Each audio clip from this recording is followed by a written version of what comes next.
Wikino Chivayo. Muparinga is at the same level with Ndlovu's wife. I said from an analyst's perspective, you must not forget that.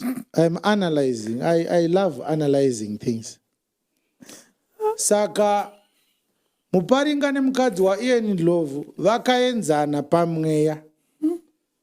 According to Chivayo, he was appreciating Muparinga for his contribution in the body of Christ, which means in the body of Christ, Ndlovu's wife and Muparinga are at the same level. Apana zviombe Muparinga, iwe naMai Ndlovu makaenzana, ndiri kunetswa. Ndiye mkuru. So we now have a ranking of men of God. But you must remember that Chivayo, we had offered my Guti the same Land Cruiser. Oh, yes. Which means according to Chivayo, Muparinga is junior to my Guti. It's obvious because Muparinga used to be a son to my Guti. There's no speculations there. But let's also look at the car that Charamba's wife got from Chivayo. It's the same car, the GD6, which means Muparinga again is equal to Olivia Charamba. Makaenzana atili kunetsana atili kutaurisa. Iwe na Olivia makaenzana, iwe na naMai Ndlovu muri pa same level. Usaite ruzha na ni muombe kukudarika. However, the ranking of men of God has not ended. Let's watch another picture on the screen.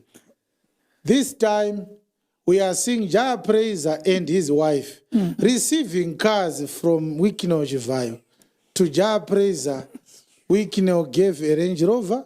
To Jah Praiser's wife, Wikino gave a Defender. From what I can see, I think it's a Defender 110. So, according to Wikino Chivayo, Ndlovu and Muparinga are smaller to Jah Praiser. Kuna Jah Praiser maita vana. Amuzoshika weko. Jah Praiser chibaba. Jah Praiser chibaba. Tambira ikupi kuma Land Cruiser. Believers, you must know that this Range Rover can buy 2 Land Cruiser LC100, LC300 series with change to buy fuel for the whole year. Actually, this Range Rover can buy 2 Land Cruisers. If it is a full spec, it can buy 3 Land Cruisers. If it is moderate, it can buy 2 Land Cruisers plus a Fortuner. Jokuti Range Rover ya Jah Praiser, inotenga Land Cruiser ya Ndlovu, yotenga GD6 ya Olivia Charamba, yotenga GD6 ya mukadzi wa Ndlovu, yotenga GD6 ya Muparinga. So according to Wikino Chivayo, Jah Praiser chibaba amshike ikoko. Maita mainini Muparinga, uri mainini? Calm down. And you must also understand that this Defender costs more money than the Land Cruiser LC300 series in its full spec. So this is not good. This is why we said, number one, if you want to give something to Apostle Chiwenga, this is me. Right now, I cannot receive a car from Wikino Chivayo than driving a smaller version of cars. He doesn't.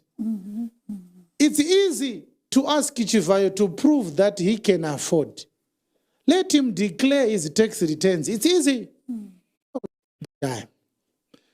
Mota Ndlovu ndompa 150,000. Iwe ndokupa 50, amna kuenzana. Mkuru kwa uri. Kana tashuka kuna Jah Praiser, tonompa 200,000.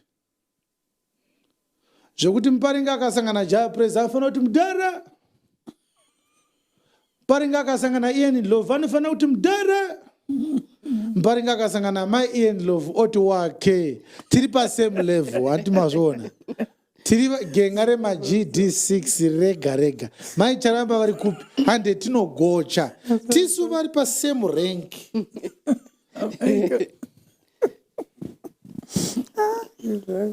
Izvi zvungatofunga kuti ndine jealous apinda mu iye zvine zvari kufamba achiti ndakapuwa naMwari. Mwari akasiya vanhu vachifa paroad akati musatenge crane, mari yacho ipai Muparinga aidrive mota. Ndozvakaita Mwari izvozvo.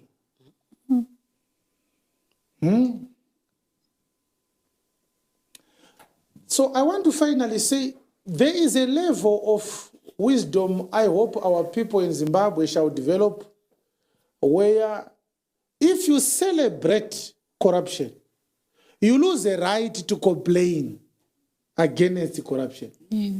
If you send a message to Muparinga and say congratulations, don't complain when you come from Parenyatwa Hospital and you find it deserted like a cemetery.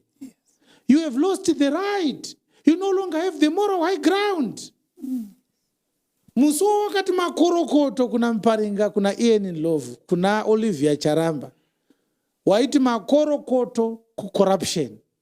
Ngatirambe tichiba. You lose a right to complain about abuse of resources, abandonment of public services and public institutions. You no longer have a genuine call. You are now a hypocrite. Uri mnyengeri. Unoti ukadya so pukuta muromo, wotanga kuchema nevanhu uchiti une nzara. Iwe wakaguta. My question to you that is watching me today is, how do you feel when a man who reads the Bible, which says, you shall not live on filthy lucre, is praying and kneeling before men, saying to God, God bless say weakness. There is nobody who is called say weakness. There is no say before God. You know, when you worship a man and you think that God stoops that low like you, a riffraff. Kunamata so kuti Mwari ropafadza ise. Mwari vanoti sei vapi? Dzungairwa rine dumbu hombe rakazara mari yekuba. Ndo zvakaita sei izvozvo? Unopenga here? Anoitwa sei neiko muchinda?